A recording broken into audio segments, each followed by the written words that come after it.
कराची में बल्दियाती इंतखाबात के नताइज में गैर मामूली ताखीर का सामना है। पोलिंग का वक्त खत्म हुए अब तकरीबन 5 घंटे हो गए हैं, लेकिन पोलिंग एजेंट्स को भी फॉर्म 11 और 12 ना दिए जाने की इत्तलात सामने आ रही हैं। उर्दू यूनिवर्सिटी में कायम डीआरओ ऑफिस में सहाफियों को कवरेज से रोक दिया गया। कराची में बल्दियाती इंतखाबात के नताइज में गैर मामूली ताखीर हो रही है और मजीद अपडेट है कि उर्दू यूनिवर्सिटी में कायम डीआरओ ऑफिस में सहाफियों को कवरेज से रोक दिया गया है। डीआरओ ऑफिस में मौजूद है नुमाइंदा जियो न्यूज वकास अंगारिया, जो हमें मुसलसल अपडेट कर रहे हैं। वकास, आप इस वक्त कहां मौजूद हैं और कराची के नताइज में जो ताखीर हो रही है इसकी कुछ वजूहात सामने आ सकी हैं?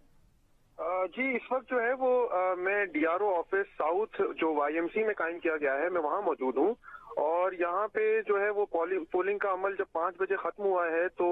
सदर और लियारी टाउन के जो रिजल्ट्स थे वो मुतवक्का तौर पे 7 साढ़े 7 बजे तक जो है वो इस ऑफिस को मौसूल हो जाने चाहिए थे।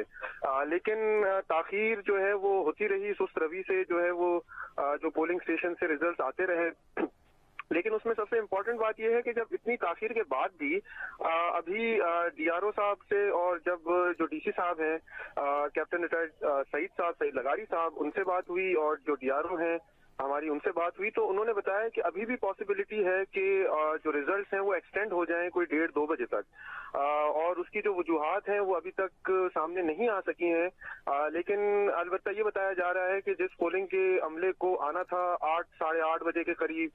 हमारी जो अंदर अमले से भी थोड़ी सी बात हुई तो उन्होंने कहा कि हम ये एक्सपेक्ट कर रहे थे कि 7 साढ़े 7 तक जो है वो अमला आ जाएगा सारा रैप अप करके।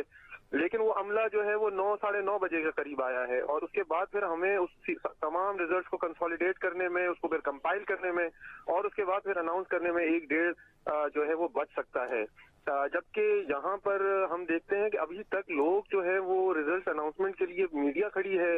यहाँ पे और जितने भी कंसर्न इदारे हैं वो भी यहाँ पर मौजूद हैं। लेकिन इसके बावजूद भी हमारे पास कोई भी इनिशियल जो है वो पेशरफ्त नहीं हो सकी है। जो गैर हतमी नताइज आ रहे हैं वो उन्हीं के थ्रू आ रहे हैं कि जो पोलिंग स्टेशन में या तो खुद मौजूद हैं या जिन्होंने वो खुद रिजल्ट जो है अपने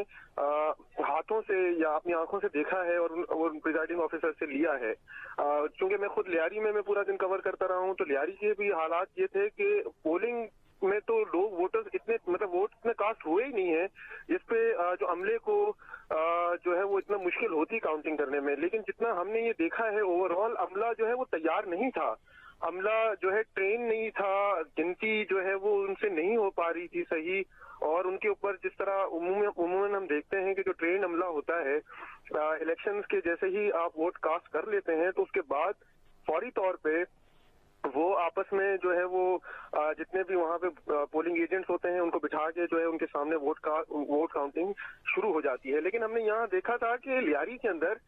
वोट कास्ट होने के बाद जब काउंटिंग का अमल शुरू हो रहा था तो वो ये नहीं डिसाइड कर पा रहे थे कि किस कमरे में काउंटिंग होनी चाहिए, किस कमरे में जो है हम अपने डब्बे ले जाएं। सील खोलने के वक्त भी जो है उनको ये मुश्किल हो रही थी कि आप जो है वो सबको बहुत ही ज्यादा आइडियली देख लें और एक एक वोट को वो लोग इस तरह से जैसे कि बता रहे हैं कि अभी भी इत्तलात हैं कि 1 से 1.5 बज सकता है ये नताइज मुकम्मल तौर पर सामने आने में। हम आपसे मजीद अपडेट भी